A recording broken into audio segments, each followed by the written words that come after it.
Hello दोस्तों, मेरे channel पर आपका स्वागत है। आज हम इस वीडियो में पढ़ने जा रहे हैं प्रेजेंट परफेक्ट टेंस के बारे में। इस वीडियो में पढ़ने जा रहे हैं तो स्टार्ट करते हैं आज की वीडियो। आज का हमारा टेंस है प्रेजेंट परफेक्ट टेंस। सबसे पहले हम इसकी पहचान देखते हैं। तो जिन वाक्यों के अंत में चुका है, चुकी है, चुके हैं, लिया है, दिया है आदि शब्द आते हैं तो ये वाले वाक्य प्रेजेंट परफेक्ट टेंस के कहलाते हैं। जैसे वह स्कूल जा चुका है, इसमें चुका आ गया। उसने खाना खा लिया, इसमें लिया आ गया। तो ये दोनों ही उदाहरण, ये दोनों ही एग्जाम्पल प्रेजेंट परफेक्ट टेंस के हैं। अब बात करते हैं इन्हें बनाने के क्या नियम है या इनका क्या मेथड है।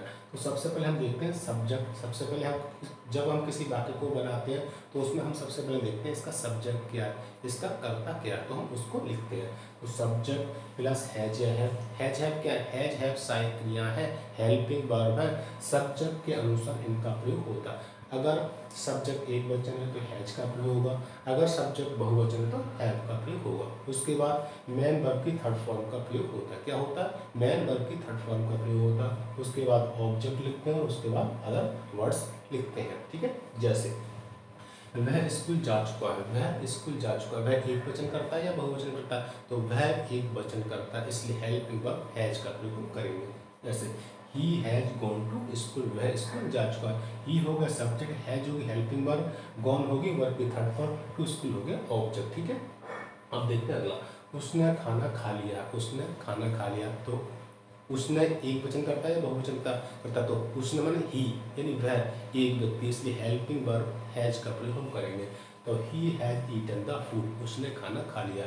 ही होगा सब्जेक्ट, हैज होगी हेल्पिंग वर्ब, ईटन होगी मेन वर्ब, द फूड हो गया ऑब्जेक्ट। अब बात करते हैं, नोट में कुछ देख लेते हैं। ठीक है, एक वचन कर्ता के साथ सहायक क्रिया हैज प्लस बी थर्ड का प्रयोग होता है। यानी जिस वाक्य में या जिस सेंटेंस में यदि कर्ता एक वचन है तो हेल्पिंग वर्ब हैज का प्रयोग हम करते हैं। ठीक है, वो एक वचन कर्ता कौन कौन से होते हैं?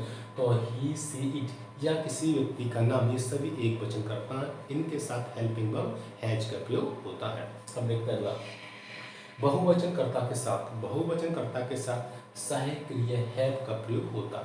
बहुवचन कर्ता के साथ सहायक क्रिया हैव का प्रयोग होता है। बहुवचन कर्ता कौन से हैं? तो यू, वी, दे या आई, ये सभी बहुवचन कर्ता हैं। इनके साथ हेल्पिंग वर्ब हैव का प्रयोग हम करते हैं। जैसे हम कुछ उदाहरण देखते हैं। ठीक है, एग्जाम्पल हम देखते हैं। मैं अपना पाठ याद कर चुका हूँ। ठीक है, मैं अपना पाठ याद कर चुका हूँ। मैं बहुवचन करता, इसलिए हेल्पिंग वर्ब हैव का प्रयोग होगा। ठीक है, तो I have learned my lesson, मैं अपना पाठ याद कर चुका हूँ। आई होगा सब्जेक्ट, हैव होगी हेल्पिंग वर्ब, लर्न की थर्ड फॉर्म होगी लर्न, मेन वर्ब होगी, माई लेसन हो गया ऑब्जेक्ट। मैं अपना पाठ याद कर चुका हूँ, तो I have learn my lesson. अब देखते हैं अगला। तुम बाजार जा चुके हो, तुम बाजार जा चुके हो। तो तुम बहुवचन करता है, इसलिए हेल्पिंग वर्ब हैव का प्रयोग हम करेंगे। तो you have gone to market, तुम बाजार जा चुके हो। यू हो गया सब्जेक्ट, हैव होगी हेल्पिंग वर्ब, गॉन होगी मेन वर्ब, टू मार्केट हो गया ऑब्जेक्ट। अब देखते हैं अगला। उसने अपना काम कर लिया, उसने अपना काम कर लिया। तो he has done his work, उसने अपना काम कर लिया।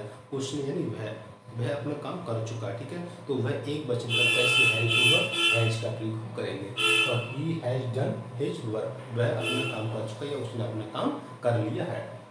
ही होगा सब्जेक्ट, हैज होगी हेल्पिंग वर्ब, डन होगी मेन वर्ब, हिज वर्क हो गया ऑब्जेक्ट। अब देखते हैं अगला। उन्होंने स्नान कर लिया, यानी उन्होंने स्नान कर लिया। तो उन्हें यानी उन्होंने वह एक से ज़्यादा है। ठीक है, तो हेल्पिंग वर्ब हैव का प्रयोग हम करेंगे। तो उन्होंने स्नान कर लिया, तो दे हैव बाथ, वह नहा चुके, वे नहा चुके या उन्होंने स्नान कर लिया है। तो दे हो गया सब्जेक्ट, हैव होगी हेल्पिंग, बाथ हो गई मेन वर्ब। अब देखते हैं अगला। पिताजी अब सो गए हैं, पिताजी अब सो गए।